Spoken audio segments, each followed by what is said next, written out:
Buongiorno, buon lunedì 20 febbraio, buon inizio settimana a tutti. Rieccoci insieme in diretta anche oggi, tanta cronaca subito in primo piano e poi ci sarà modo di approfondire alcuni temi all'ordine del giorno proprio in queste ore. Da un lato il super bonus, sapete che oggi è previsto l'incontro a Palazzo Chigi tra il governo e i rappresentanti di categoria per cercare di arginare la crisi scoppiata dopo l'approvazione del decreto legge in Consiglio dei Ministri pochi giorni fa. Parleremo anche di auto elettriche con lo stop dal 2035 per le auto diesel e benzina e poi parleremo anche di desertificazione bancaria. Tutto questo, ma prima vi presento proprio il sondaggio di oggi che verte proprio sulla vicenda super bonus 110%. Questo il quesito al quale vi chiediamo di rispondere.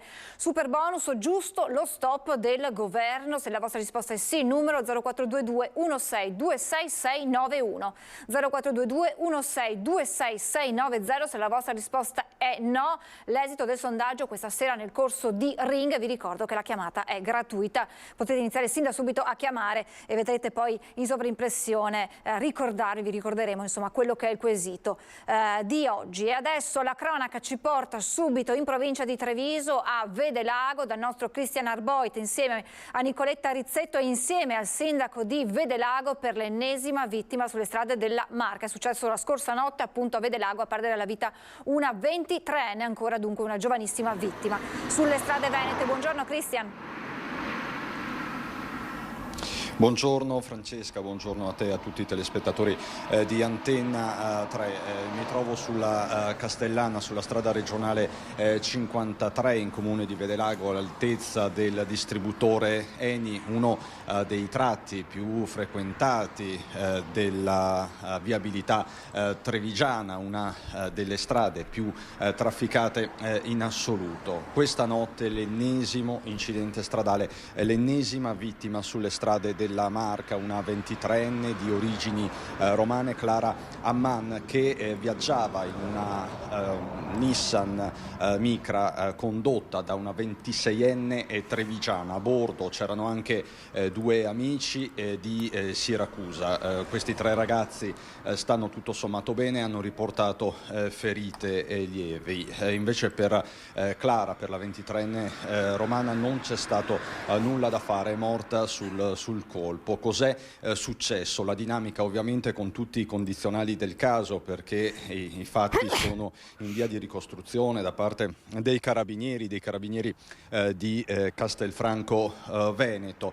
Pare, ringrazio Nicoletta Rizzetto, che la Nissan Micra condotta dalla 26enne trevigiana, a bordo appunto la ragazza romana, stesse uscendo da questo distributore appunto dell'Eni, quindi si stava immettendo sulla viabilità principale, sulla Castellana, quando è arrivato il Nissan Qashqai di un 52enne, condotto da un 52enne del posto, quindi sembra sempre di Vedelago. E da qui il tamponamento, un tamponamento violento, molto forte, che ha portato la Nissan Micra a sbattere di fatto contro quel cartello, ha sbandato ed è finita nel fossato che vedete, ed è stato uno scontro letale che non ha lasciato, come vi dicevo, scampo a questa povera 23enne. È la nona vittima sulle strade della Marca dall'inizio dell'anno. Soltanto ieri sera vi abbiamo raccontato l'incidente che si è registrato a Villorba sulla Pontebana nella notte tra sabato e domenica. C'è un ragazzo gravissimo, praticamente della stessa età, sempre ventenne, al cafoncello, insomma, e anche in quel caso si trattava di un tamponamento. Insomma, una situazione che continua a essere critica. Qui con me, come hai annunciato Francesca, c'è Cristina Andretta, sindaco di Vedelago. Sindaco, si resta sempre senza parole inizialmente di fronte a queste tragedie. Sì, senza ombra di dubbio sono delle fatalità, credo che davvero non vorremmo mai sentire, e purtroppo le sentiamo sempre più spesso e soprattutto coinvolgono ragazzi e ragazze giovani, quindi sicuramente non mi restano grandi parole, sono frasi di cordoglio nei confronti degli amici e di tutti i familiari. Ecco, poco fa con la sindaca Andretta abbiamo un attimo fatto una considerazione. Questo è un tratto dove si dovrebbe procedere a 50 km/h, come vedete anche dal cartello. Tra l'altro in un tratto con controllo elettronico della velocità, ma insomma diciamocelo pure, lo vedete anche dalle immagini che stiamo trasmettendo in diretta, nessuno di fatto sta andando a 50 km/h. Ma allora questa è una strada di alto traffico, alta intensità di traffico sicuramente. Abbiamo ancora tanti anni fa, una decina d'anni fa, a seguito di un altro incidente mortale, ampliato il centro abitato fino ai confini di Vedelago e portando il limite a 50 all'ora. Di fatto questo tratto stradale è anche molto dritto e quindi magari quando è vuoto può portare, ed è il motivo per cui abbiamo portato il limite così basso. Poi sai, puoi fare 1000 accorgimenti e prestare 1000 attenzioni, però su quello che succede poi non ci sono parole da dire. E ogni fatto chiaramente ha... Sì. Tra l'altro, chiaramente i conducenti dei due mezzi, entrambi sono stati sottoposti ad alcol test. Al momento non ci sono i risultati, perlomeno in via ufficiale né in via ufficiosa. Perché? Perché quando i soggetti vengono portati al pronto soccorso e quindi l'alcol test non viene effettuato nell'immediatezà del sinistro, bisogna attendere alcune ore. Quindi staremo a vedere se c'è anche questa variabile, inutile nasconderselo, molto spesso c'è anche questa causa, però per l'appunto al momento non possiamo dire assolutamente nulla, se non che si è registrato questo ennesimo incidente. Tra l'altro è stato un weekend nero sulle strade del Veneto. Sabato mattina in via Cagamba a Jesolo la morte di un giovane papà 38enne cameriere, anche lì una tragedia che ha scosso la comunità con il carnevale di Jesolo in piazza Primo Maggio, che è stato sospeso. Poi nel pomeriggio a Verona, nella zona nord di Verona, la morte di un 18enne che usciva da scuola in motocicletta. E poi appunto i fatti di Treviso, l'incidente in Pontebana dell'altra notte, poco distante dal luogo dell'incidente della settimana prima, che era costato la vita al piccolo Edward di 4 anni. La provincia sta facendo parecchio, le amministrazioni comunali, soprattutto della Marca Trevigiana, questo va detto, stanno facendo il possibile, però resta un però.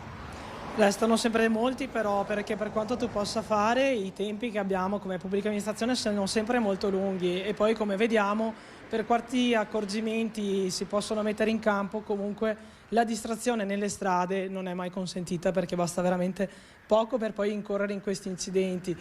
Consentitemi di fare un ringraziamento per i carabinieri di Vedelago, che sono intervenuti subito sul posto, perché avendo la fortuna che abbiamo una stazione proprio qui, consentono l'intervento che non è valso nei confronti della ragazza, però quantomeno è riuscito ad intervenire non creando ulteriori problemi nella viabilità. Sindaco Andretta, davvero grazie. Francesca, da questo angolo della Castellana è davvero tutto, il traffico continua a fluire alle nostre spalle, come spesso accade, no? Ci sono questi incidenti, poi nel giro di poche ore tutto torna sempre come prima, ma non è mai come prima, soprattutto per chi resta, per i familiari, per le comunità, per i giovani che in questo caso erano in macchina con la povera Clara Amman. Per il momento è davvero tutto. Con Nicoletta Rizzetto ti restituisco la linea.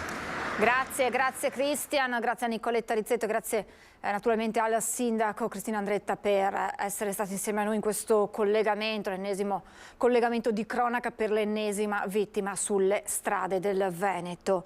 E continuiamo con la cronaca, ma ci spostiamo nel Padovano, perché è stato coinvolto nei controlli antidroga della polizia e così è stato ritrovato e arrestato un 18enne che nel gennaio dell'anno scorso, nel gennaio 2022, aveva violentato una barista all'Arcella. Era fuggito da una comunità di recupero giovanile dove stava scontando il resto della sua pena per una violenza sessuale commessa a Padova nel gennaio del 2022. Un 18enne straniero, all'epoca dei fatti 17enne, aveva aggredito e molestato una barista 30enne bloccata contro un muro mentre camminava in zona San Carlo all'Arcella, baciandola e palpeggiandola. Il 18enne è stato rintracciato nel fine settimana a Padova dai poliziotti della squadra mobile impegnati in un servizio antidroga. Il giovane pluripregiudicato per stupefacenti era già stato condannato in secondo grado dalla Corte d'Appello per la violenza sessuale commessa a Padova l'anno scorso. Dopo un periodo nel carcere minorile di Treviso era stato trasferito in una comunità e da qui era fuggito tornando a spacciare a Padova. Il ragazzo è stato arrestato e trasferito all'Istituto Penale per minorenni di Bologna. Restiamo nel Padovano, andiamo a Sant'Elena perché proseguono le indagini dopo l'aggressione con l'acido. I carabinieri hanno disposto le analisi sulla sostanza utilizzata, mentre il principale indiziato respinge ogni accusa. Ai carabinieri che lo hanno interrogato ha detto di non sapere nulla, di non essere stato lui ad aggredire la sua l'ex compagno della 52enne aggredita con l'acido a Sant'Elena nel Padovano. Respinge tutte le accuse fornendo anche un alibi. Al momento dell'aggressione sarebbe stato in casa con la madre. Continuano le indagini dei carabinieri di Este sul grave episodio di cronaca avvenuto nel piccolo comune della Bassa Padovana giovedì in tarda serata. La donna stava passeggiando quando all'improvviso un uomo le ha gettato della sostanza corrosiva addosso e poi è fuggito. Le ferite riportate dalla 52enne, subito curata dai medici del 118, avvisati dai vicini che avevano sentito le sue urla, sono state ritenute guaribili in 60 giorni. Fortunatamente mani e viso erano coperti da sciarpe e guanti e le parti colpite sono state pochissime. Si parla di alcune abrasioni oculari. Ma intanto in paese c'è preoccupazione, come dice il sindaco. Questi episodi lasciano il segno per tutti, lasciano il segno non solamente per le persone in sé per sé, per tutta la comunità che in questo momento spero sia tutta attorno a questa persona. I carabinieri hanno disposto le analisi sulla sostanza usata per l'aggressione per capire di che tipo di acido si tratti. Sembra che i rapporti tra la donna e l'ex compagno si siano interrotti da almeno 5 anni e non siano mai stati buoni dopo la rottura. L'uomo però dice di essere estraneo anche ad un altro episodio di intimidazione sempre nei confronti della 52enne una ventina di giorni fa. Infatti la sua auto era stata bruciata.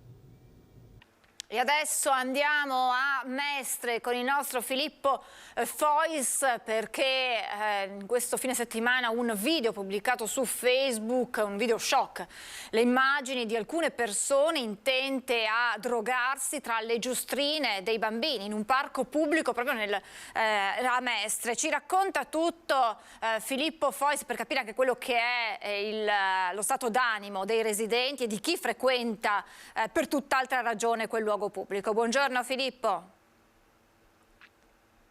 Buongiorno Francesca, buongiorno ai telespettatori di Antenna 3. Sono proprio con due residenti che vi presento immediatamente, a partire da Giampaolo Conte, che abita qui vicino, è molto attivo nel quartiere, che è un quartiere molto vivace, bisogna dire, tanto da essersi conquistato l'appellativo di sindaco di Via Piave, vero Conte? Certo. E poi anche lui molto noto è Ernesto Rosapepe, che gestisce un locale qua vicino, addirittura è stato di sua iniziativa, aveva messo delle giostrine per i bambini e che torneranno anche questa primavera, vero? Per cercare di fare un po' comunità.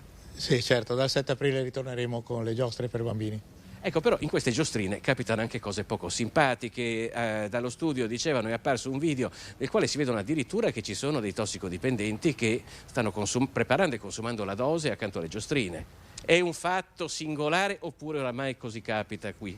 No, non è singolare perché non è proprio che sia tutti i giorni, ma molto spesso la si trovano per i confezionamenti e è un posto di ritrovo perché la giostrina c'è lo scivolo dove ci si mettono proprio sullo scivolo e 2 altalene che ormai i bambini là non ci vanno, ossia non è posto per i bambini quello. Stamattina ho visto un bambino che giocava lì per terra, non so come qualche genitore abbia il coraggio di lasciarli lì i bambini perché poche ore prima passano appunto questi assuntori e lasciano di tutto per terra. Allora, di Via Piave si parla da tantissimi anni, c'era anche stata una grossa operazione qui nella quale è stata recintata tutta l'area e poi erano stati compiuti numerosi arresti. Purtroppo la situazione dopo qualche mese è tornata quella che sappiamo. Perché non si riesce a risolvere la situazione in Via Piave secondo lei? Questo bisogna chiedere negli anni anche indietro a tutti i nostri governanti di Roma. Non è un problema delle città, non è un problema di un sindaco di una città. Il problema è appunto quasi non si riesce a capirlo, perché non vanno in galera, perché i carceri sono pieni, perché non si può mandarli indietro, chi non ha i documenti. Questo mi sembra che succeda solo qua in Italia, purtroppo. Gli altri paesi hanno anche loro questi problemi qua, no? Che non ne abbiano, soprattutto le città grandi dove davanti alle stazioni ci sono spazi ovunque in tutta Europa. Però perlomeno certa gente per un po' non la vedi, per un periodo, perché vanno a finire in galera. Qua purtroppo no, però bisogna dire che adesso questi ultimi mesi hanno fatto abbastanza, è diminuito abbastanza lo spaccio, certe persone non si vedono, purtroppo c'è molta richiesta, questo è il problema grave. Anche perché Mestre è diventato un po' il luogo in cui arriva gente un po' da tutto il nord Italia, da quello che abbiamo saputo, proprio perché oramai si è conquistata questa triste nomea di essere uno dei mercati più importanti dello spaccio. Per questo motivo il 24 febbraio ci sarà una grossa manifestazione che partirà alle 18:30, che percorrerà anche Via Piave, una manifestazione di protesta alla quale hanno aderito oltre 60 associazioni, credo sarà veramente molto grossa. Vi aspettate qualcosa che cambi qualcosa con questa presa di posizione così forte, un po' da tutta la città di Mestre? Sì, certamente è fatta proprio per far cambiare qualcosa. Anch'io, diciamo, con la mia pagina Facebook e roba del quartiere Piave ho aderito a questa manifestazione. Spero che, avendo 1300 iscritti, che scendano anche loro e ci diano una mano, perché è importante questa manifestazione, non è la solita cosetta, è una cosa molto importante. Noi la sentiamo perché è una cosa nostra, dobbiamo fare qualcosa per questo quartiere soprattutto e anche per tutti gli altri quartieri di Mestre naturalmente, ma qui è molto sentita questo problema, bisogna risolverlo. Ecco, tra l'altro proprio sabato ci sono stati dei disordini alla stazione, erano circa le 22 e un gruppo di tifosi della Triestina che stavano rientrando da una trasferta della loro squadra a Padova si sono fermati qui, presumo per cambiare il treno, e purtroppo si sono verificati degli scontri con alcuni personaggi che bazzicano a quell'ora nella stazione di Mestre, per cui sostanzialmente purtroppo ogni giorno qui ce n'è una, però oggi c'è una novità piacevole che vi vogliamo far vedere grazie a Sandro Ponchio, la presenza di carri allegorici per il Carnevale. Si tratta di un ritorno, di una sfilata di carri allegorici per Carnevale a Mestre dopo circa 70 anni. È stata un'iniziativa che ha voluto coinvolgere non solamente Mestre ma anche località dell'entroterra veneziano, e oggi insomma per la prima volta dopo 70 anni sfileranno i carri questo pomeriggio. Vi fa piacere? Fa tanto piacere, in questo senso ci sentiamo non abbandonati, soprattutto dalla giunta comunale, che appunto per fortuna si riesce a fare qualcosa anche in una zona come Via Piave, che è anche bella, abbiamo tantissimi turisti, mattina, sera, pomeriggio, in qualsiasi orario abbiamo turisti girare per Mestre, per Via Piave. Ecco, l'ultima battuta la faccio con lei, Conte, proprio sulla situazione sociale. Noi abbiamo visto diverse vetrine che oramai sono saracinesche abbassate di negozi che hanno chiuso. Presumo che sia cambiato molto il tessuto sociale di questo quartiere nel corso degli anni, tra chi se n'è andato via, appartamenti che magari rimangono vuoti oppure vengono abitati da nuovi occupanti. Certamente, ormai Via Piave, diciamo, si possono contare sulle dita di una mano, non di due mani, i locali che sono in mano agli italiani. Ormai sono tutti in mano a gente straniera. Anche qui proprio di fronte abbiamo l'ultima chiusura che è stata fatta il 31 dicembre di un ristorante, anche questo acquistato dai cinesi, che comunque qui la situazione è piuttosto che vederli chiusi è meglio vederli aperti, ossia perché non tutti, quelli di pacotaglia diciamo non vanno bene, questi negozi non vanno bene, ma negozi belli, perché la gente cinese per me ha voglia di lavorare, lavorano e anche abbelliscono questi locali, sicché va anche bene che ci siano. Bene, io direi che per ora da Via Piave è tutto. Naturalmente torneremo qui per raccontarvi la sfilata dei carri, poi naturalmente anche per iniziato il conto alla rovescia di questa grossa manifestazione che vi racconteremo naturalmente attraverso le nostre telecamere. Ve lo ricordo ancora una volta, si svolgerà il 24 febbraio a partire dalle 18:30. Per ora da Mestre è tutto, linea allo studio. Grazie Filippo, grazie Sandro Ponchio per il supporto tecnico e grazie naturalmente ai vostri ospiti. Abbiamo visto i carri, questa nota di colore in una notizia sicuramente brutta e sappiamo però come portare gli eventi, portare la vita, la socialità nei paesi, nelle città serve proprio per allontanare poi la microcriminalità. Sarebbe stato un incendio la causa di un'intossicazione da monossido avvenuta nel Padovano a Curtarolo, 7 le persone che hanno rischiato la vita.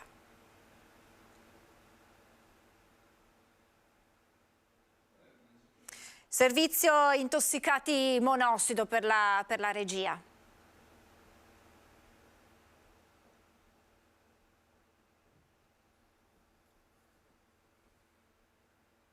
7 persone sono rimaste leggermente intossicate dal monossido di carbonio, tragedia sfiorata nella notte tra sabato e domenica a Curtarolo in via Bembo nella frazione di Santa Maria di Non. 2 famiglie sono state portate in ospedale dopo essere state salvate dai sanitari del 118 e dai vigili del fuoco. In un primo momento si pensava ad un malfunzionamento della caldaia, invece il monossido è stato sprigionato da un incendio divampato nel sottotetto. I primi ad arrivare sul posto sono stati i sanitari del 118 accorsi per i malori, ma si sono subito accorti che si trattava di un'intossicazione da monossido. In via Bembo sono arrivati così i vigili del fuoco che hanno trovato l'incendio. 7 le persone ricoverate in ospedale, tra di loro anche un bambino.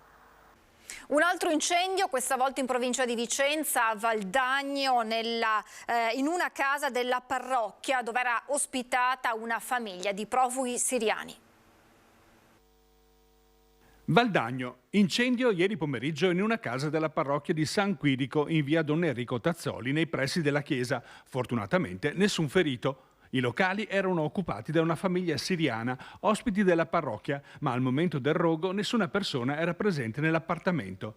Immediato l'arrivo dei vigili del fuoco del distaccamento di Schio, che hanno domato le fiamme che da un materasso si erano estesi ad altri oggetti della casa e che avrebbero potuto estendersi al resto del fabbricato. I pompieri hanno però interdetto l'uso dell'abitazione, che è rimasta pesantemente danneggiata dal fumo che ha intriso tutti gli ambienti. Sarà necessario prima ripristinare gli impianti elettrici e le condizioni di igiene e salubrità. Sono in fase di accertamento le cause del rogo. Una coppia, 2 coniugi sono stati arrestati in flagranza dai carabinieri, coniugi ma anche complici in furti, soprattutto ai danni di autovetture, noti alla giustizia per ripetuti episodi di questa natura. La coppia, che risiede nel Trevigiano, aveva appena infranto il finestrino di un'auto parcheggiata a Quinto di Treviso, senza però aver avuto il tempo per rubarvi qualcosa all'interno. Ai 2 è stata anche sequestrata la spranga di ferro, probabilmente utilizzata in varie altre circostanze. Restiamo in provincia di Treviso perché la Guardia di Finanza ha sequestrato oltre 8.000 bottiglie di vodka con marchi contraffatti di 2 aziende produttrici. I sequestri hanno interessato diverse città italiane. Il sequestro principale è avvenuto nel Trevigiano, dove le Fiamme Gialle hanno accertato che gli alcolici erano stati venduti anche ad altri operatori economici nelle province di Vicenza, Cremona, Pesaro, Napoli, Salerno, Campobasso, Crotone, Cosenza, Reggio Calabria e Palermo, dove sono stati effettuati altri controlli. Fine settimana di controlli straordinari delle forze dell'ordine in tutto il comune di Vicenza, obiettivo il gioco d'azzardo e lo spaccio di droga vicino alle scuole. Giro di vite dei controlli nelle sale gioco e scommesse da parte delle forze dell'ordine nell'ottica della prevenzione delle ludopatie. Allo scopo di intensificare i controlli sul gioco d'azzardo, la Questura ha avviato una serie di verifiche nel comune di Vicenza con i funzionari dell'Agenzia delle Dogane e dei Monopoli di Stato. In 2 sale slot cittadine sono state rilevate infrazioni sistematiche del rispetto degli orari consentiti. Per questo il questore Paolo Sartori sta valutando la chiusura. 40 uomini delle pattuglie interforze hanno contestualmente proseguito l'azione di contrasto contro la microcriminalità e il degrado derivato dallo spaccio di droga, in particolare nei pressi di alcuni istituti scolastici nei momenti di afflusso e deflusso degli studenti. Complessivamente sono state identificate 144 persone, 67 autoveicoli e verificati 9 esercizi pubblici. Al termine delle operazioni sono stati emessi 2 ordini di allontanamento dal territorio nazionale per 2 pregiudicati stranieri clandestini, 3 fogli di via dal Comune di Vicenza per soggetti ritenuti pericolosi, diffidati da rientrare per un periodo di 3 anni e 3 avvisi orali per pregiudicati ritenuti di spiccata pericolosità sociale. Nel luglio 2020 in via Nona Strada a Padova aveva compiuto una spedizione punitiva nei confronti di un loro connazionale, un imprenditore di 45 anni a quasi 3 anni di distanza. Gli agenti della squadra mobile hanno notificato 2 ordini di carcerazione emessi dalla Procura di Padova nei confronti di 2 cinesi di 44 e 46 anni. Dalla ricostruzione il loro scopo era di recuperare un credito di 30.000 euro maturato nel mondo del gioco d'azzardo. Durante la brutale colluttazione il malcapitato era stato rapinato di un orologio che teneva al polso del valore di 48.000 euro. Ora devono rispondere in concorso di rapina, lesioni, danneggiamento ed estorsione.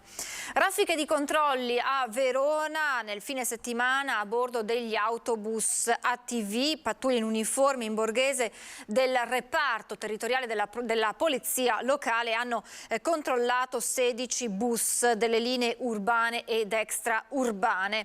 Sono stati identificati 495 passeggeri, 71 di questi sono stati sanzionati perché viaggiavano senza il regolare biglietto di viaggio. E adesso andiamo a Vo, paese simbolo, comune simbolo della pandemia da ormai 3 anni, dall'inizio dell'incubo Covid in Italia e in Veneto. È qui che ci fu la prima vittima italiana. Oggi a Vo è arrivato il responsabile della Croce Rossa italiana per ringraziare i volontari proprio della Croce Rossa in prima linea insieme ai sanitari nella lotta al Covid.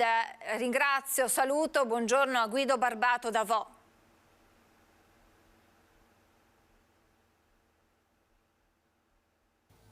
Sì, buongiorno, ben collegati da Vo, una località che è diventata famosa nell'anno 2020, conosciuta anche fuori dal Veneto per così lo scoppio, l'inizio della pandemia. Oggi a Vo c'è stata una cerimonia molto particolare. Ne parliamo con il presidente nazionale della Croce Rossa italiana, Rosario Valastro, che ha voluto dare un riconoscimento agli appartenenti volontari che fanno parte dei 2 comitati di Padova e Padova Sud. In che cosa è consistito questo riconoscimento, Presidente? Grazie, buongiorno a tutti i telespettatori. È stato un mio dovere ma anche un mio orgoglio quello di dare il riconoscimento del tempo della gentilezza ai comitati di Padova e Padova Sud, i cui volontari hanno agito in queste zone sin dagli inizi della pandemia, consapevoli di quello che era il pericolo, ma allo stesso tempo consapevoli del loro ruolo di supporto alla comunità. E questo riconoscimento noi l'abbiamo denominato tempo della gentilezza proprio allora in contrapposizione a quello che si diceva, no?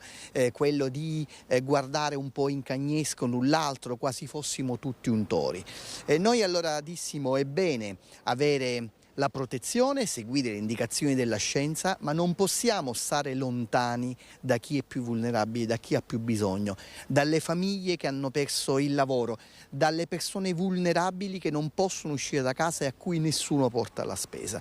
E allora abbiamo inaugurato questa azione durata mesi e mesi, denominata Tempo della Gentilezza, e su questa abbiamo immaginato poi questi riconoscimenti che oggi do simbolicamente proprio ai 2 comitati che erano qui presenti in queste zone che da tutta Italia abbiamo conosciuto tramite le immagini. Immagino anche lei, che report le arrivavano in Presidenza nazionale in quei giorni? Che racconti arrivavano, anche quelli che si possono dire ovviamente?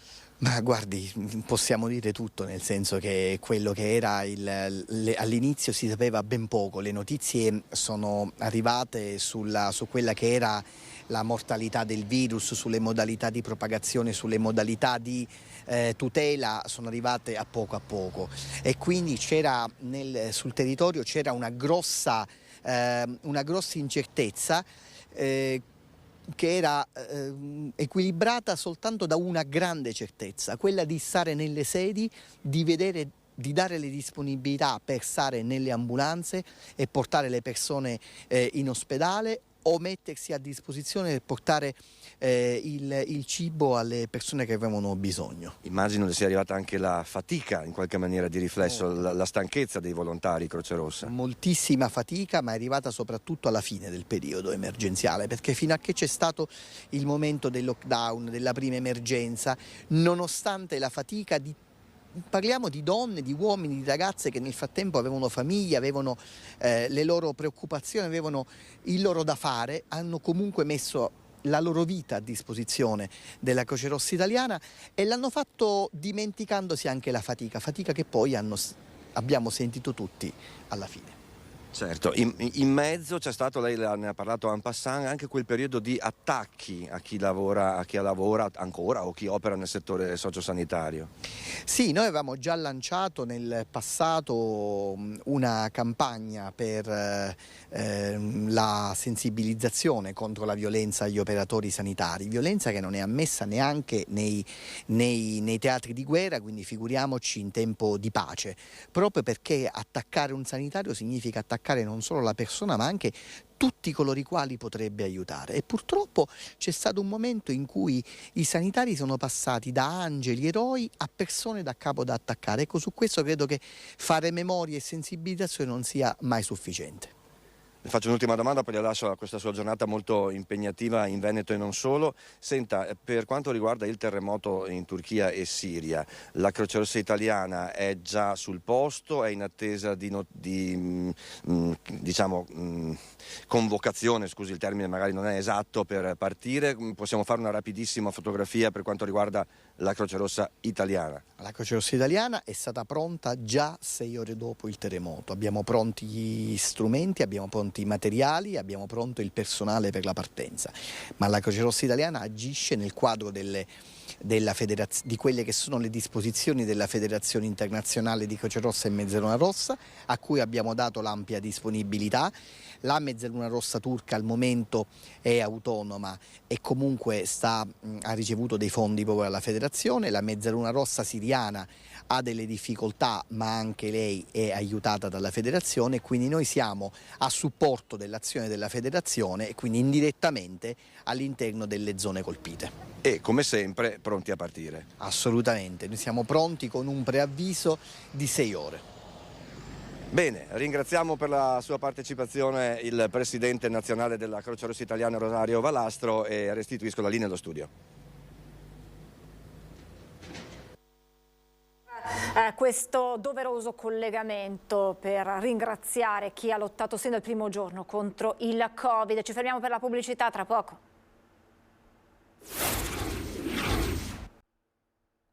Siamo tornati in diretta, l'avevo annunciato in apertura mostrandovi anche il sondaggio di oggi sul super bonus perché eccolo qui che lo vedete grazie alla regia, giusto lo stop del governo, perché? Perché oggi è una giornata importante su questo fronte, previsto l'incontro tra il governo e le categorie economiche direttamente coinvolte dalla vicenda 110%, prima però questo incontro sarà preceduto da un altro vertice con i soggetti finanziari coinvolti, tra cui le banche, perché quello che è il rischio è quello di un tracollo dell'intero sistema, dell'intero comparto. Avete sentito nei giorni scorsi il duro attacco frontale del presidente ANCE Veneto, ha detto che qui stanno uccidendo un intero settore, ma anche una grande fetta dell'economia italiana. Cerchiamo di capire quelli che potrebbero essere gli scenari da qui ai prossimi giorni, anche alla luce di quelle che sono le carte sul tavolo, le proposte sul tavolo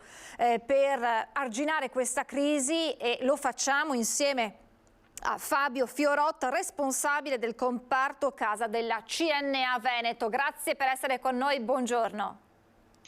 Buongiorno a voi e grazie per l'invito. Allora, anche voi come CNA avete lanciato proprio all'indomani dell'ok del via libera in Consiglio dei Ministri al decreto sul superbonus che, ricordiamo, blocca lo sconto in fattura, la cessione dei crediti sui bonus fiscali e inserisce il divieto da parte degli enti locali di acquistare crediti già in circolazione. Tutto questo suona come una mannaia sulle aziende e voi stesso come CNA avevate lanciato l'allarme di quelle che potrebbero essere le ripercussioni sulla sopravvivenza delle aziende e sulla, naturalmente poi sui lavoratori, e quindi su tutto quello che è la voce che riguarda proprio i posti di lavoro a rischio.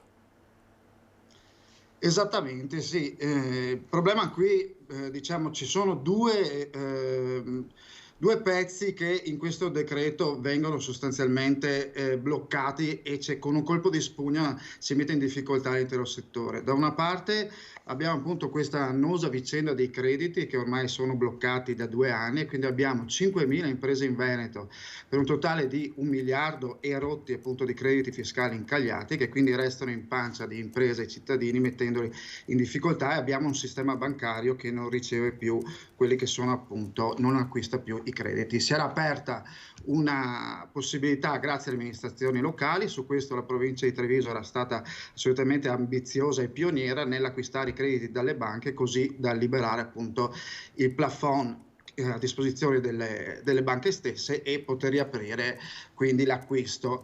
Tutto ciò è stato bloccato con questo decreto che è stato definito, a mio avviso giustamente, blitz, in quanto dalla sera alla mattina sostanzialmente si sono cambiate le carte in tavola a un mese dalla finanziaria, perché ricordiamolo, con la finanziaria già si è rimesso mano per l'ennesima volta a quelle che sono le regole appunto dei bonus e del super bonus, e da lì sostanzialmente c'era una programmazione annuale, anzi triennale, perché ricordiamolo si è preservato il diritto al super bonus nel caso condominio fino al 2025. Tutto ciò accadeva a dicembre. Un mese e mezzo dopo si cambiano di nuovo le regole del gioco, impedendo da un lato alle amministrazioni locali di acquisire i crediti, questo al di là del tecnicismo diciamo statistico, per cui si invoca sostanzialmente un rischio di deficit o comunque di problematiche di bilancio degli enti locali in questo acquisto. In realtà è una tecnicalità, ma sappiamo bene, perché lo abbiamo visto, è stato provato dalla provincia di Treviso, che l'operazione sarebbe stata buona, anzi ottima per le amministrazioni, in quanto l'acquisto a fronte di una compensazione delle tasse era un acquisto scontato dalle banche, per cui sostanzialmente l'ente risparmiava, nel caso della provincia di Treviso, 100.000 euro l'anno per un totale in 10 anni di 1 milione di euro. Quindi una buonissima operazione che poteva dare respiro al settore è stata bloccata. Cosa chiediamo noi? Ci sono sul tavolo appunto delle proposte da parte dell'Associazione Bancaria Italiana e non solo di aumentare il plafond delle banche con gli F24, quindi aprire agli F24 della clientela a compensare appunto attraverso i crediti anche questo tipo di debiti, in modo da aumentare il plafond, perché è chiaro che il problema qui non è tanto il fatto che le banche siano dispensate della responsabilità solidale, un altro pezzo che è stato inserito nel decreto, in quanto i plafond sono più o meno pieni quelli delle banche, quindi esauriti. Perciò o ampliamo il plafond delle banche attraverso delle operazioni, può essere la cartolarizzazione più rischiosa, può essere appunto l'apertura agli F24, ma è chiaro che o troviamo una soluzione strutturale per questi crediti incagliati, altrimenti siamo, e già lo siamo, in una situazione drammatica, perché 5.000 imprese, ma migliaia di cittadini che da anni non riescono a accedere al credito, capiamo tutti che la situazione è assolutamente drammatica. Quindi per quanto vi riguarda, chiedo scusa, cartolarizzazione e compensazioni tramite i modelli F24 non sono la risposta che vi aspettate?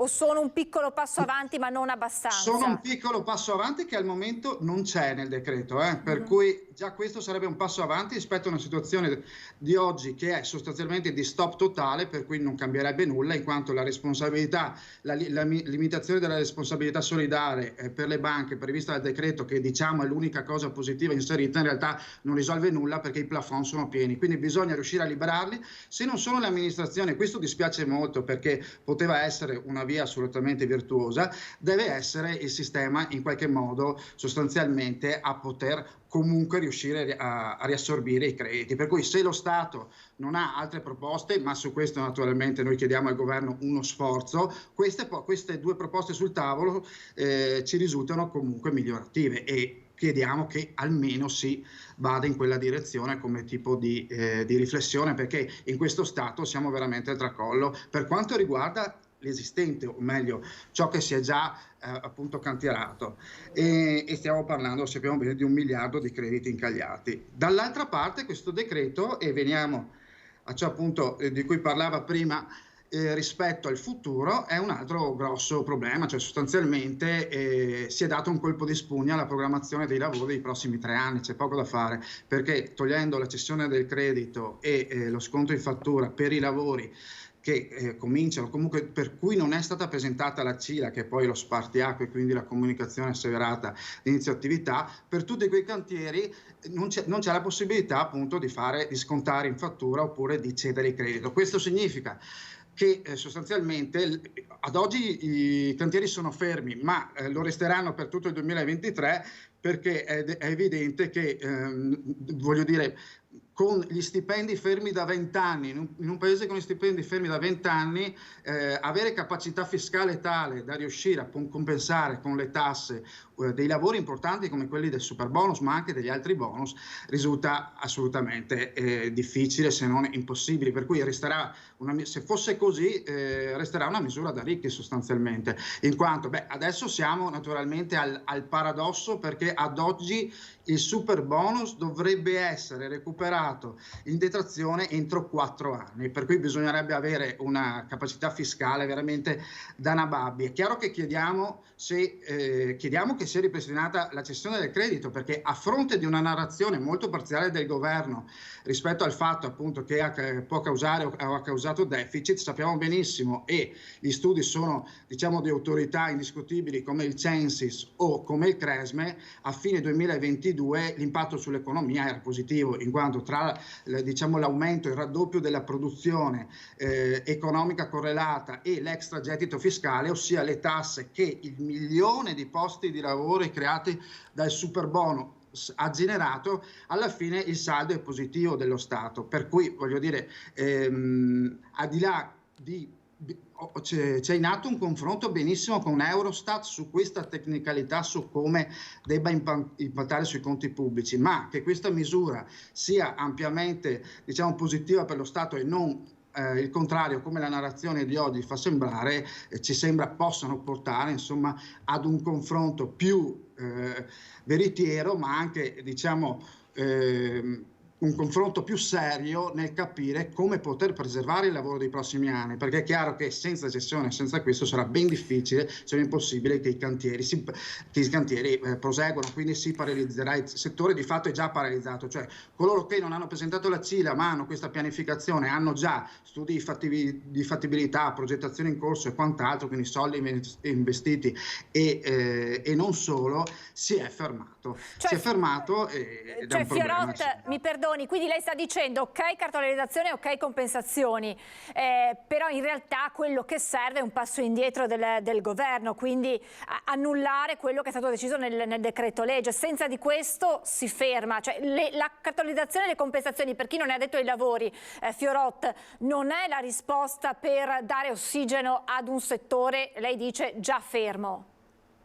Però sono due lati della medaglia diversi, nel senso, con cartolarizzazione e con quella che può essere appunto l'altra misura, cioè l'utilizzo degli F24 da parte delle banche, è per riuscire a disincagliare i crediti di chi già ha fatto i lavori, e questo è una misura che a nostro avviso potrebbe aiutare. Certo, se l'amministrazione avessero potuto acquisire o da altri investitori importanti sarebbe sicuramente meglio, nel senso che solo in Veneto riuscire a disincagliare 1 miliardo di euro non sarà facile neanche con queste misure di cartolarizzazione, che sappiamo i suoi rischi, la conosciamo dalla crisi finanziaria, quindi voglio dire è una misura, non l'ottimo sicuramente. L'F24 potrebbe essere forse preferibile, ma anche lì bisogna capire quanto effettivamente riesce a disincagliare, ma si sta parlando di quello che è successo fino ad oggi. Il problema è il futuro.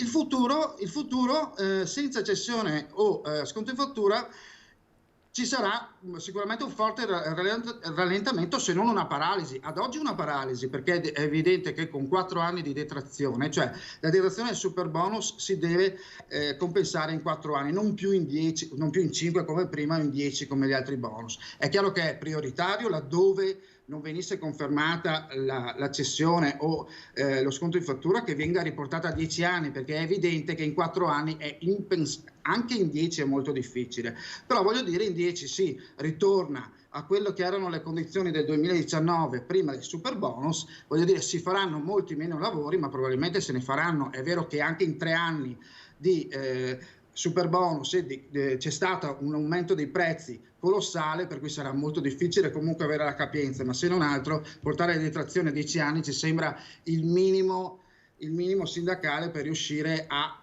dare una speranza ai nostri cittadini di poter fare i lavori. È chiaro che comunque se questo potrà agevolare di più magari nelle villette, nelle unifamiliari, dove di solito i redditi o comunque ci sono delle condizioni per cui in 10 anni, se non si fanno lavori troppo complicati, cosa che peraltro di cui avremo bisogno, ma non sono lì, sono nei condomini, lì è molto più difficile che senza cessione e senza sconto si possono realizzare i lavori, perché mettere d'accordo i condomini è già molto difficile con cessione e sconto in fattura. Infatti gran parte dei lavori, una buona parte, sarebbero dovuti partire in questi anni 23, 24, 25 e adesso sono al palo. È chiaro che in una situazione come questa, che tutti i condomini abbiano le condizioni per poter pagare e detrarre appunto in 4 anni, oggi impossibile, in 10 se verrà portato a 10 sarà comunque difficile, per cui a nostro avviso la rigenerazione profonda che fino ad oggi è avvenuta solo in parte, in questi 3 anni dedicata in particolare ai condomini,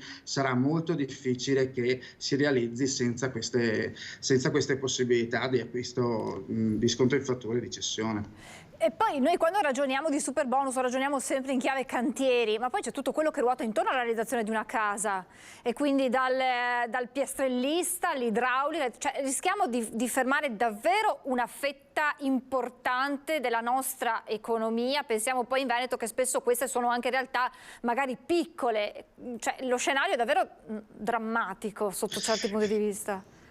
È così, l'ha detto perfettamente, quindi non si può riassumere al meglio se non il fatto che attorno all'edilizia ruota appunto un'intera economia. Basti pensare che gran parte della crescita economica attribuita all'Italia del PIL del 2022 è proprio frutto di quello che sono stati i lavori edili e del super bonus in particolare, cioè la dimensione, appunto sappiamo che €1 investito in edilizia ne genera appunto 3 di indotto e di risultato economico, per cui è sicuramente una situazione molto difficile, una situazione che tra l'altro sfinisce delle imprese che in 3 anni hanno visto il superbonus cambiare centinaia di volte, quindi le carte in tavola sono state veramente rivoltate. Ad oggi ci sono situazioni drammatiche di imprese con questi crediti incagliati, stiamo parlando di centinaia di migliaia di euro di crediti incagliati nei cassetti delle imprese, quindi crisi di liquidità importanti che non vengono assolutamente risolte da questo decreto, e dall'altra parte una previsione di programmazione di lavori nei prossimi 3 anni che abbiamo sentito le imprese recentemente, anche come CNA Veneto con una presidenza, erano comunque lievemente ottimiste rispetto ai lavori del 2023, 2024, 2025, con questa mazzata della cessione appunto e dello sconto in fattura rimosse, in qualche modo abrogate. È chiaro che l'umore delle imprese è nero, ma la preoccupazione è vera, è veramente un dramma, potrebbe risultare un dramma, per cui confidiamo nel confronto di oggi, che ci sia insomma un confronto ragionato e che porti a delle modifiche, quantomeno diciamo rispetto al 2023, che ci sia un orizzonte almeno in grado di preservare quelli che sono sostanzialmente diciamo i lavori che, anche se non hanno la CIRA, sono di fatto già impiantati, in quanto voglio dire, dalla sera alla mattina cambiare le carte in tavola con attori come i condomini, con deliberi in piedi e quant'altro, studi di fattibilità fatti e quindi soldi già investiti, è una cosa assolutamente da evitare. Per cui questo tant'è, insomma, confidiamo nei lavori di oggi, nella conversione parlamentare del decreto che apporta insomma le modifiche che chiediamo. Grazie davvero perché ci ha spiegato in modo puntuale e chiaro quello che sono i due scenari e quelle che potrebbero essere le conseguenze, insomma, di quello che è già in essere e di quello che invece è la necessità, il bisogno delle aziende per il futuro, per non bloccare un intero comparto. Torniamo, ci diamo un nuovo appuntamento per commentare quelli che saranno, insomma, gli sviluppi futuri e capire anche quello che poi sarà l'impatto, la risposta da parte delle aziende e anche delle categorie, per capire se poi ci sarà una mobilitazione di piazza. Il Presidente dell'Ance Veneto aveva detto a questo punto, insomma, quando si arriva all'acqua alla gola non bastano più le parole, bisogna passare ai fatti. Grazie davvero Fabio Fiorotto, responsabile comparto casa CNA Veneto. Torneremo ad aggiornarci con lei presto per capire quelli che sono le scenari futuri. Grazie davvero Fiorotto, buon lavoro. Grazie a voi, buon lavoro. Super bonus, decisione del governo italiano, e poi c'è la decisione che sta facendo discutere a livello politico, ma non solo, dell'Europarlamento a livello europeo, ed è quello dello stop dal 2035 dei veicoli a diesel e benzina per passare ad un elettrico, per diminuire l'impatto e per quindi dare una risposta al nostro ambiente che ne ha bisogno, ma per molti non è questa la risposta e comunque deve essere un passaggio più graduale. Saluto, lo ringrazio per essere con noi, Marino Bortoleto, titolare della concessionaria Autostile. Buongiorno, grazie per essere con noi, ben ritrovato. Buongiorno a voi, buongiorno a tutti. Allora, innanzitutto, quando ha visto lei personalmente, ma anche parlando, immagino, con i suoi colleghi, questa decisione dell'Europarlamento, qual è stata la vostra prima reazione? Sapendo anche il momento storico che sta attraversando tutto il settore dell'automotive. Beh, innanzitutto bisogna pensare che le case automobilistiche, quindi le multinazionali, sono già preparate a questo cambiamento. Noi abbiamo già visto il programma del nostro brand e fra 3 o 4 anni tutte le auto o gran parte delle auto saranno ibride o elettriche, quindi le case automobilistiche non stanno certo ad aspettare quello che decide l'Europa. Alla fine si sono già programmati e già siamo orientati in quella direzione. Poi la decisione che è stata presa è una decisione abbastanza avventata, perché porterà delle conseguenze drammatiche sotto l'aspetto dell'occupazione in primis e sotto l'aspetto anche del cambiamento, perché i costi per andare oggi ad elettrico sono ancora tanto alti. Di che costi parliamo? E anzi, prima le chiedo, le case automobilistiche si stanno preparando, ma nelle concessionarie e soprattutto i clienti acquistano elettrico? Cioè c'è già anche mentalmente questo passaggio? Beh, allora, innanzitutto il mercato italiano è il mercato più basso per quanto riguarda l'elettrico. Basti pensare che l'anno scorso ha fatto una quota del 3,7, quindi una quota molto bassa. Perciò il cliente vorrebbe probabilmente anche acquistare elettrico, si informa, poi i costi delle vetture sono abbastanza alti e quindi di conseguenza si orienta su qualcosa di diverso. Probabilmente l'Italia ha anche delle altre problematiche dovute alla ricarica, dovute alla possibilità di ricaricarsi abbastanza agevolmente, di trovare punti di ricarica, quindi rispetto all'Europa noi siamo indietro. Nel cliente sta generando una grossissima confusione, tant'è vero che il mercato non è un mercato buono, è ancora un mercato molto fiacco. Noi siamo molto indietro rispetto al 2019 e quest'anno non andrà sicuramente su volumi più alti del 2022.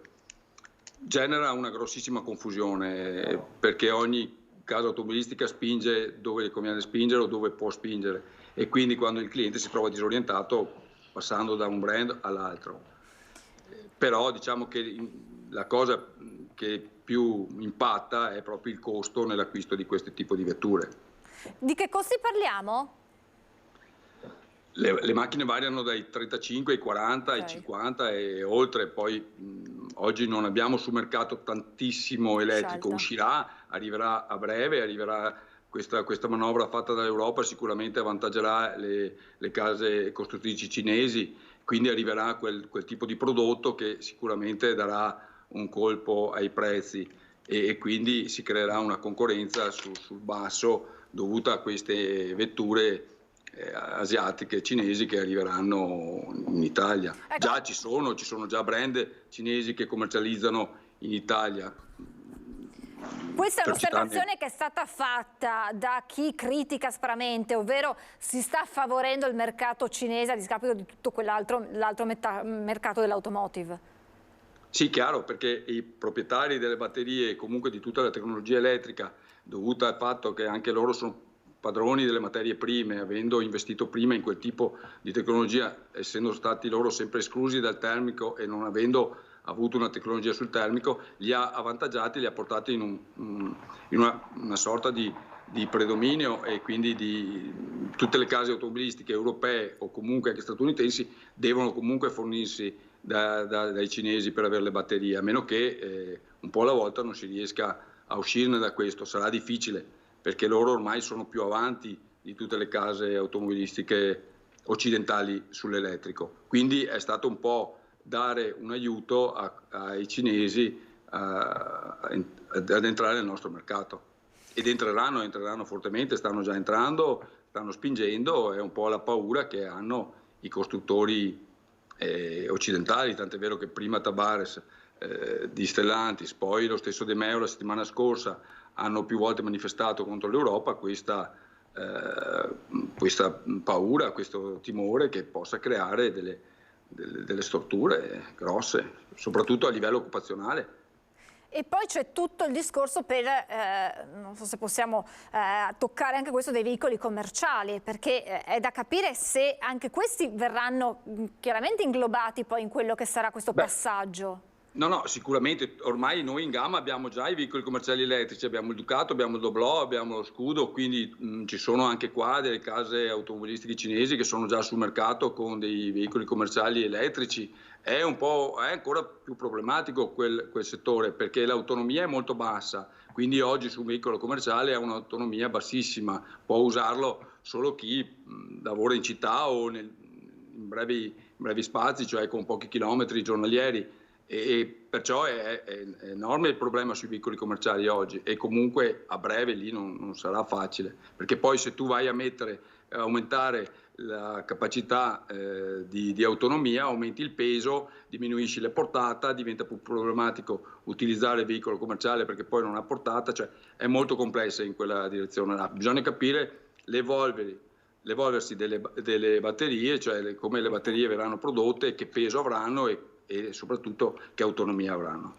Noi stiamo vedendo le colonnine per ricaricare, sono ancora molto poche quelle che ci sono, nel senso che insomma uno che ha una macchina elettrica oggi come oggi calcola sulla carta quelli che sono i chilometri che riesce a fare, calcolando poi dove troverà la prima colonnina a disposizione. Anche da questo punto di vista sarà necessario fare una netta rivoluzione.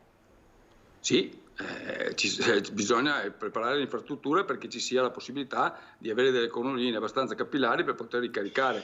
Teniamo presente che se adesso abbiamo solo il 3,7% del mercato elettrico e facciamo fatica, se noi portiamo il mercato dell'automobile al 15%, al 20%, credo diventi impossibile, soprattutto anche per la nostra rete elettrica di oggi, non riesce a sostenere un mercato di quella portata, cioè un 20% del mercato elettrificato avrebbe bisogno di molta energia che oggi non c'è, è difficile trovarla, cioè noi abbiamo un'infrastruttura anche molto vecchia, quindi facciamo più fatica dei paesi nordici dove hanno innanzitutto un mercato un po' più basso e hanno delle infrastrutture migliori delle nostre. Noi siamo un paese vecchio ancora sotto questa situazione.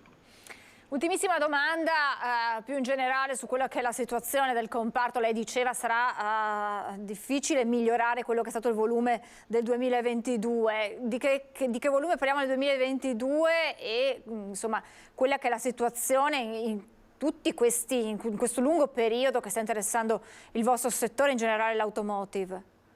Sì, diciamo che noi dal Covid in poi non siamo assolutamente mai aumentati, anzi siamo regrediti di 40 anni. Il mercato nel 2022 ha fatto 1,2 milioni qualcosa, sotto 1,3 milioni, quindi un mercato che si faceva nel 69, nel 70, e quindi siamo su un mercato molto molto basso. Sarà difficile riuscire a tenere ancora i margini. Ci siamo riusciti l'anno scorso, cercheremo di riuscirci anche quest'anno, però non è previsto nessun aumento di mercato quest'anno se non su numeri molto bassi. Quindi anche dovuto a questa grossissima incertezza che c'è da parte dell'utente nell'andare a acquistare e quale macchina andare a acquistare. Poi quest'anno abbiamo anche l'aggravarsi un po' del potere d'acquisto, perché come tutti sappiamo i tassi stanno aumentando, chi ha dei mutui da pagare oggi si trova delle rate molto più alte, l'energia elettrica si sta abbassando, però sulle bollette ancora non ci sono grossissimi impatti e quindi il potenziale d'acquisto dell'utente finale non è enorme, perciò non ci sarà assolutamente per il 2023 un rimbalzo, ci sarà probabilmente una tenuta sui valori del 2022. Devono cambiare parecchie cose per vedere un rimbalzo nell'auto, credo. È difficile, stanno diminuendo, i concessionari in Italia sono diminuiti di molto negli ultimi anni, si parla che qualche anno fa i concessionari erano intorno ai 4.000 a livello di multibrand, di tutti i brand, oggi parliamo di 1.200 concessionari, quindi, e probabilmente ne diminuiranno ancora. Il nostro settore sta subendo una grossa trasformazione, perché poi oltre all'elettrico abbiamo il digitale che sta avanzando, abbiamo le marche, le case automobilistiche che stanno cambiando i contratti, quindi passeremo da un contratto di concessionario a un contratto di commissionario. È un settore molto complesso in questo momento, dove è difficile resistere, è difficile lavorare, però faremo del nostro meglio. Grazie davvero Marino Bortoleto, titolare concessionaria, grazie per il suo intervento, per averci fatto un po' più di luce su quello che è lo scenario da qui al 2035. Grazie naturalmente, buon lavoro, a riaggiornarci, a presto, grazie. Grazie a voi, buona giornata. Grazie, arrivederci. E uno sguardo rapido ai siti dei quotidiani nazionali, tutti riportano in prima pagina, in primo piano, la visita a sorpresa del presidente americano Biden a Kiev. Eccolo qui l'abbraccio con il presidente ucraino Zelensky al fianco degli eroi, dice Biden. Questa visita ci avvicina alla vittoria. Il commento del presidente Zelensky: $500 miliardi all'Ucraina e nuove sanzioni a Mosca. Questo lo troviamo anche sul sito del Corriere con questo video, non so se siamo in grado di farvi sentire, della passeggiata tra le strade, tra le piazze di Kiev, proprio mentre risuonano le sirene. Eccolo qui, vedete in fondo il presidente Biden insieme al presidente Zelensky mentre risuonano le sirene di allarme aereo.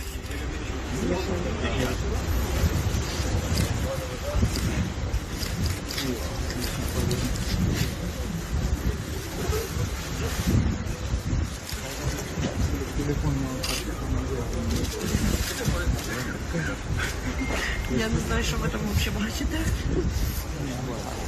Visita a sorpresa a 2 anni ormai dal primo anniversario dell'invasione russa in Ucraina. Biden, che era atteso in Polonia, invece a sorpresa è arrivato dal presidente Zelensky. Torniamo però con le notizie in Italia, in Veneto, perché a Romano Dezzelino arriverà nelle prossime ore la data dei funerali per l'ultimo saluto ad Angelo Zen, l'imprenditore orafo 60enne trovato senza vita sotto le macerie dell'albergo nel quale alloggiava per un viaggio di lavoro dopo il terremoto in Turchia. Ci colleghiamo proprio con Romano Dezzelino, con la nostra Sharon Di Carlo, che ha avvicinato il sindaco. Buongiorno Sharon. Buongiorno e buongiorno a tutti i telespettatori. Parlo sottovoce perché siamo a Romano Dezzelino, proprio davanti all'ingresso del cimitero di San Giacomo, dove è stata portata la salma di Angelo Zen. Ve l'abbiamo raccontato sabato nel tardo pomeriggio, atterrata dalla Turchia all'aeroporto Marco Polo di Venezia, la salma di Zen è poi stata scortata qui al cimitero di San Giacomo. Sulla data dei funerali ancora non c'è alcuna certezza, probabilmente verrà decisa questa mattina e ci racconta tutto il sindaco di Romano Dezzelino, Simone Bontorin. Sentite. Nella giornata odierna la famiglia assieme al parroco deciderà per la data delle esequie in modo da organizzare per tempo tutto quello che sarà necessario. Come amministrazione comunale ci adopereremo per garantire quella che è una delle volontà della famiglia, e cioè il fatto che il funerale sia momento anche di compostezza, di raccoglimento per loro, per evitare un eccessivo peso mediatico anche a chi in questo momento ha sofferto veramente tanto, e di conseguenza tutto quello che sarà nelle facoltà dell'amministrazione verrà posto in essere. Lo avete sentito dal sindaco Bontorin, è proprio tranquillità quella che cerca oggi la famiglia di Zen, famiglia che si divide tra Romano di Zelino, dove vive la mamma Luigia, il fratello, il figlio, l'ex moglie, e Martellaco, in provincia di Venezia. Se ci sono novità sulla data dei funerali vi aggiorno, intanto vi restituisco la linea. Grazie Sharon, se dovessi avere appunto queste novità chiedeci la linea in qualsiasi momento. Terremoto in Turchia che ha visto la macchina degli aiuti scattare subito da ogni parte del mondo, naturalmente anche dall'Italia, con i vigili del fuoco impegnati nei soccorsi, un contingente partito anche dal Veneto, rientrato proprio in queste ore, e il nostro Lucio Zanato, lo vedo già nel monitor, è insieme ad un vigile del fuoco del comando di Treviso che immagino ci racconterà quella che è stato il loro lavoro nell'inferno tra le macerie in Turchia. Buongiorno a te Lucio e buongiorno al tuo ospite.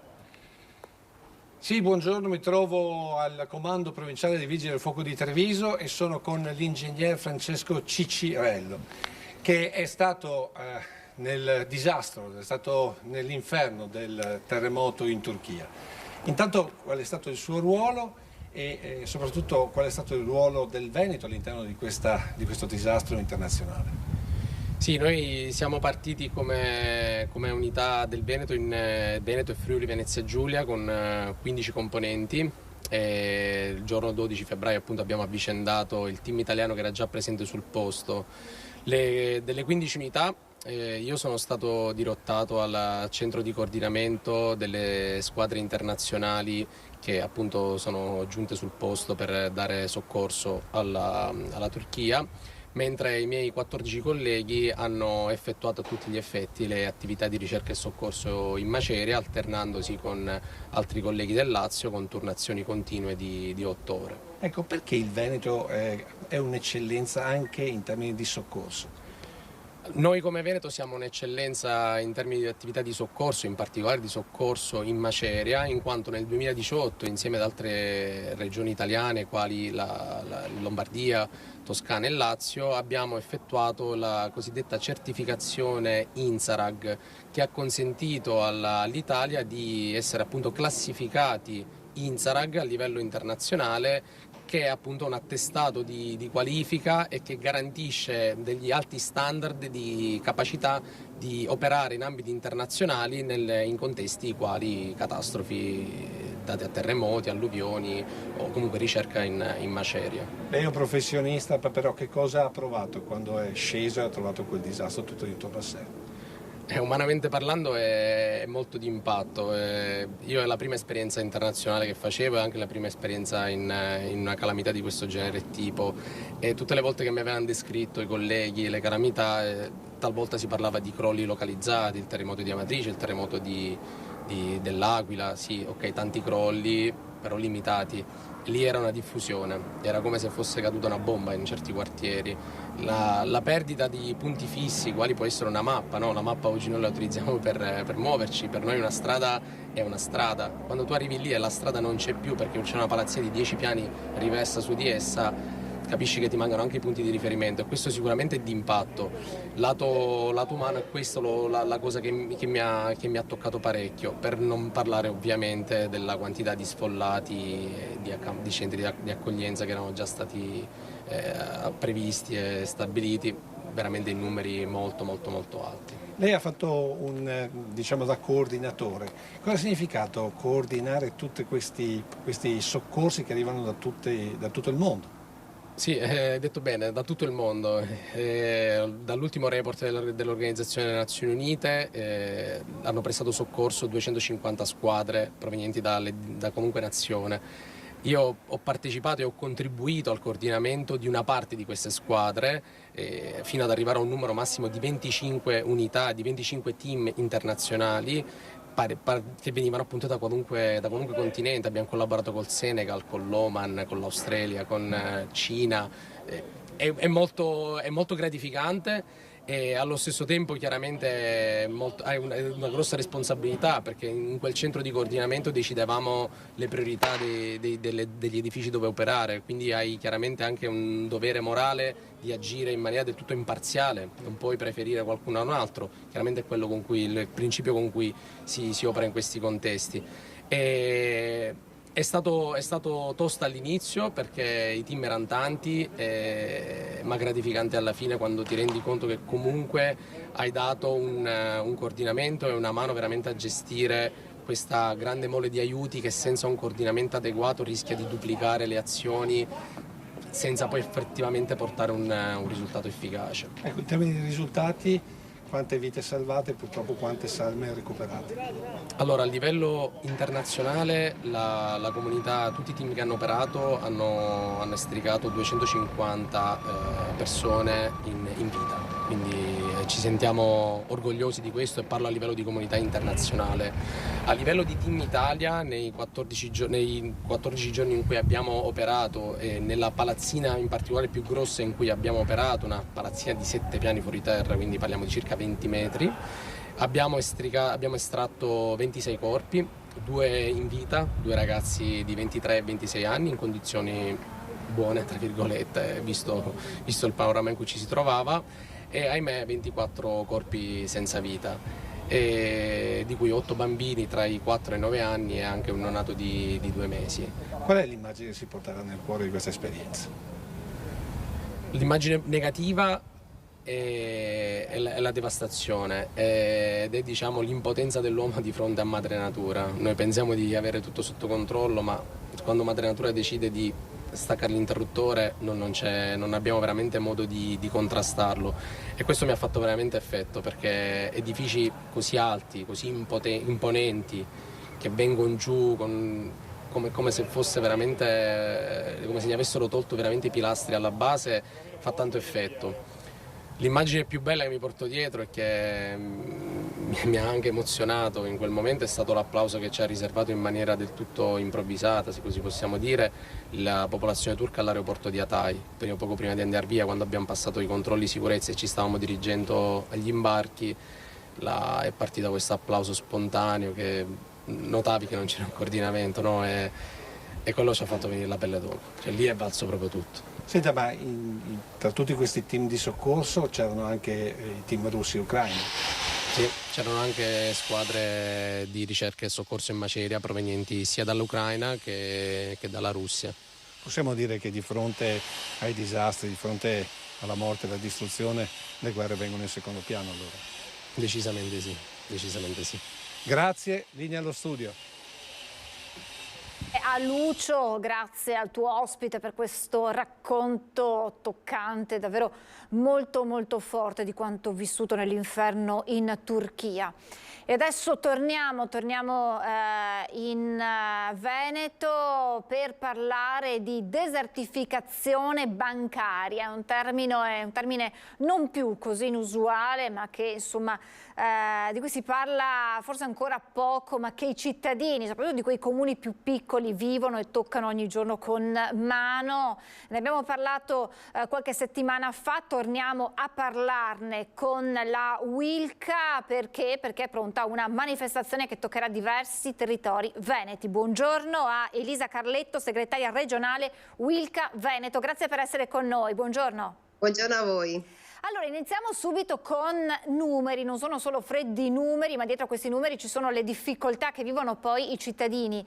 Quando parliamo di desertificazione bancaria intendiamo dire filiali, punti, banche che chiudono e quindi che numeri abbiamo per intanto inquadrare il fenomeno? Il fenomeno della desertificazione è una delle problematiche più grosse che si sta realizzando a livello Italia e anche in Veneto.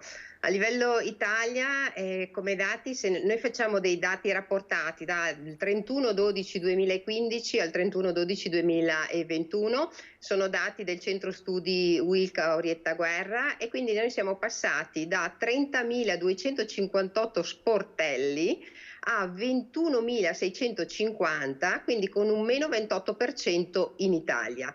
Il fenomeno in Veneto è ancora più forte, nel senso che siamo passati da 3.146 sportelli a 2.181, con un meno 37% di differenza, quindi quasi un terzo degli sportelli non c'è più. E quindi questo diventa un grosso problema sociale per la Wilca. Infatti l'iniziativa è un'iniziativa nazionale che è già partita sul territorio dell'Emilia Romagna e adesso approda in Veneto. Cerchiamo di stringere il cerchio e di capire quella che è il fenomeno nel Veneto, ok, ma soprattutto in un territorio che è particolarmente colpito dalla desertificazione, del bellunese. Sì, infatti il bellunese ha perso il 31,7% di sportelli, in particolare è passato da 161 a 110. La cosa che vorrei sottolineare è che questo diventa un problema veramente sociale. Infatti noi come Wilca stiamo evidenziando che il problema non è solo una difesa dell'occupazione, perché chiaramente ci sono anche meno dipendenti bancari, ma è un problema innanzitutto sociale, perché si vanno a colpire fasce di popolazione deboli. Penso agli anziani, penso ai disabili, penso alle persone che non possono essere aiutate nell'ambito della digitalizzazione, perché come noi sappiamo sempre di più le banche vanno verso il concetto di digitalizzazione, quindi si fa la banca online e gli sportelli vengono sempre meno, ma questo per noi è veramente una grossa perdita ed è un problema che interessa tutta la comunità, non interessa il mondo bancario in sé, ma le istituzioni, interessa particolarmente certi paesi e il bellunese ne è veramente tanto colpito, tanto che abbiamo coinvolto i sindaci locali, ricordiamo che noi abbiamo anche l'appoggio dell'ANCI, che è l'Associazione Nazionale Comuni Italiani, quindi l'appoggio dei sindaci, e stiamo coinvolgendo sempre di più la comunità. Infatti noi saremo presenti a partire dal 1° marzo, 1, 2, 3 marzo in vari posti. Partiremo da Borgo Valbelluna, in particolare dall'INTI, per coinvolgere la popolazione con anche delle interviste per far capire il problema e per sentire dalla popolazione direttamente quanto è forte il problema in sé. Quindi 1° marzo iniziamo l'iniziativa con un grosso igloo, arriviamo nella piazza di l'INTI, la mattinata dalle 10 all'1:30 noi saremo lì e ci sarà anche la presenza del sindaco e degli enti locali. Ecco, ed è significativa la presenza degli enti locali accanto al sindacato proprio su questo fronte, perché come diceva lei, poi daremo anche le date, Carletto, di quelli che saranno gli altri appuntamenti che toccheranno altre realtà, altre città venete. Dicevo, è significativa la presenza dei sindaci perché è un problema che tocca la vita sociale delle fasce più fragili, gli anziani, le persone disabili che hanno difficoltà ad accedere ai servizi bancari online, e costringendo però anche i cittadini che hanno magari più facilità a spostarsi a percorrere anche diversi chilometri. Tra l'altro voi partite dal Valbelluna, dall'INTI, perché qui è stato ancora più forte l'impatto della chiusura, perché tocchiamo quasi il 50% di istituti. Esatto. Infatti su una media generale bellunese del 31,7%, l'INTI vi è stato, cioè in Borgo Valbelluna vi è un 50%, perché si è passati da 10 sportelli presenti a fine 2015 a 5 sportelli. E teniamo conto che anche attorno sono stati chiusi vari sportelli bancari, e questo chiaramente è un problema, ma è un problema da guardare a tutto tondo, perché come dire, le banche non possono guardare solo il profitto, guardare se quella filiale rende o meno, ma deve avere una funzione sociale, e su questo noi ci battiamo e cercheremo di coinvolgere anche le istituzioni anche a livello nazionale, tanto che per esempio in Emilia Romagna abbiamo coinvolto Bonaccini, e qui stiamo cercando di coinvolgere anche Zaia, perché questo è un problema di grossa portata anche a tendere, perché non possiamo pensare che le banche diventino solo online. Questa è un po' la filosofia. Cioè manca il contatto diretto vis-à-vis con il funzionario, con il dipendente della banca, anche per chiedere dei consigli. Insomma, sappiamo quanto sia importante, soprattutto oggi, gestire al meglio i propri risparmi e cercare di capire come muoversi, e quindi manca quel contatto umano che viene naturalmente meno se tutto si svolge su un computer, su un cellulare. Sì, infatti il nostro motto è Wilca con le persone, perché l'attenzione è proprio alla persona. La macchina, cioè si può dialogare con la macchina, ma se non c'è la persona manca la base del servizio, il servizio per l'utente.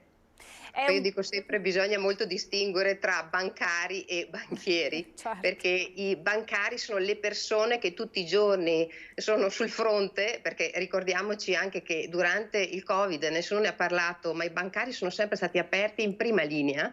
E questo ci tengo a ribadirlo, e quindi ci sono persone che aiutano l'utenza, diverso dal mondo dei banchieri. Sarà difficile però tornare indietro? Allora, non si torna indietro, però c'è modo e modo, nel senso che dei presidi devono rimanere. Cioè l'online non esclude la presenza, cioè io credo che noi crediamo che la presenza anche degli sportelli in territori soprattutto tra virgolette abbandonati sia fondamentale, anche perché altrimenti si dà adito anche a fenomeni di criminalità o a fenomeni che non sono giusti, non sono equi.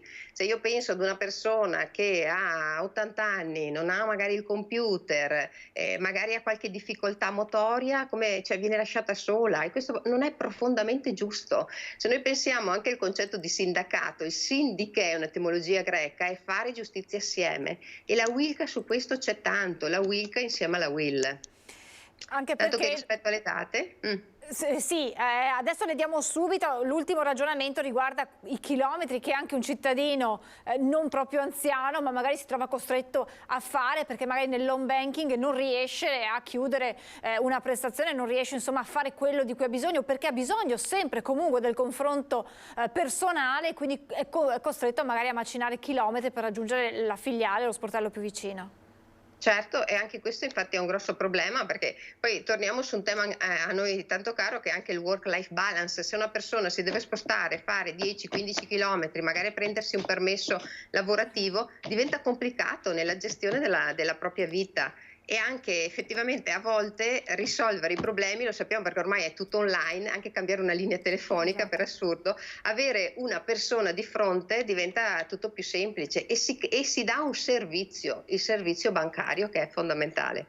E allora, ultimissima in chiusura, 1° marzo l'NTI, e poi non si ferma qui. E poi siamo il 2 marzo a Zugliano, in provincia di Vicenza, e il 3 marzo faremo una conferenza stampa a Venezia, avendo invitato tutti i nostri esponenti nazionali, la Will Veneto e il governatore della regione Veneto. Quindi vi aspettiamo soprattutto nelle prime 2 piazze, a Borgo Valbelluna e a Zugliano, anche perché parleremo con la cittadinanza anche attraverso delle interviste, delle brevi interviste.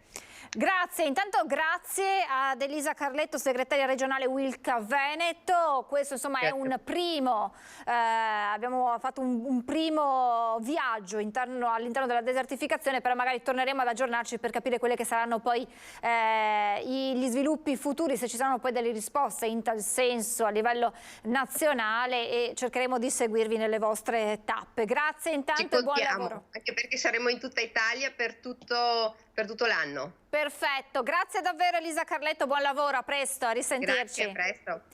Noi siamo in chiusura di questa prima edizione, subito dopo di noi infatti dalle 13:40 l'appuntamento con l'approfondimento dedicato alla salute. Si parlerà di come curare il mal di schiena con la medicina rigenerativa. Si tratta di una innovativa branca della medicina che ha come obiettivo la riparazione dei tessuti danneggiati attraverso la rigenerazione delle cellule del tessuto stesso. Ospite in studio insieme ad Alice Montagnier ci sarà Alberto Alexandre, direttore sanitario dell'Istituto EUNI.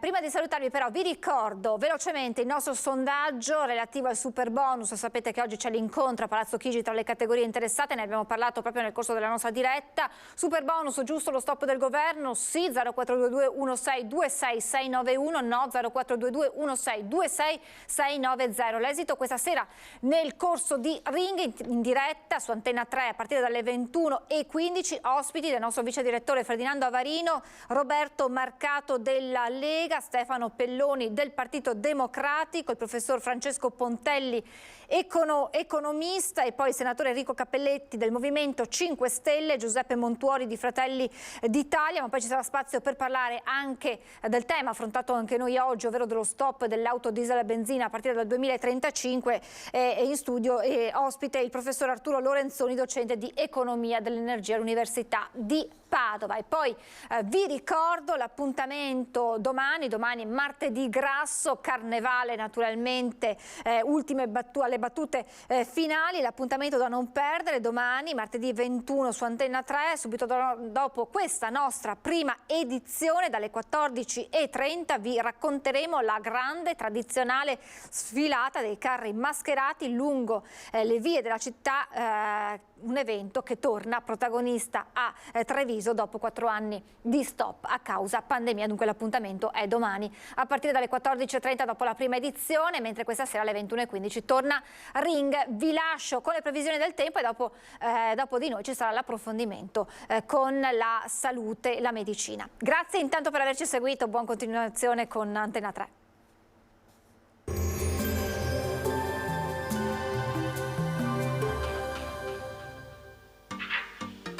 Tremonti, attrezzature e materiale per saldatura professionale a Montebelluna.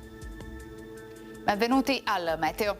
La settimana inizia con l'alta pressione, dunque con tempo stabile. Per il nostro territorio, alle prese con una grave siccità, potrebbe prospettarsi qualche goccia di pioggia nella seconda parte della settimana. Vedremo se verrà confermato nei prossimi aggiornamenti. Sul Veneto lunedì 20 febbraio avremo ancora qualche foschia di mattina, ma in rapido dissolvimento, ampio soleggiamento a seguire. Temperature in lieve aumento, minime tra 2 e 6 gradi, massime invece comprese tra 11 e 14 gradi. Ci spostiamo ora sul Friuli Venezia Giulia, anche qui qualche foschia e banco di nebbia di notte e la mattina, col passare delle ore più sole ovunque. Temperature minime tra 2 e 6 gradi, massime sugli 11-12 gradi. Infine diamo uno sguardo al Trentino Alto Adige, dove non mancherà il sole con cielo sereno o al massimo poco nuvoloso. Temperature minime intorno ai 4-6 gradi, massime sui 15-17 gradi. Dal meteo di Antenna 3 per ora è tutto, grazie per l'attenzione, arrivederci.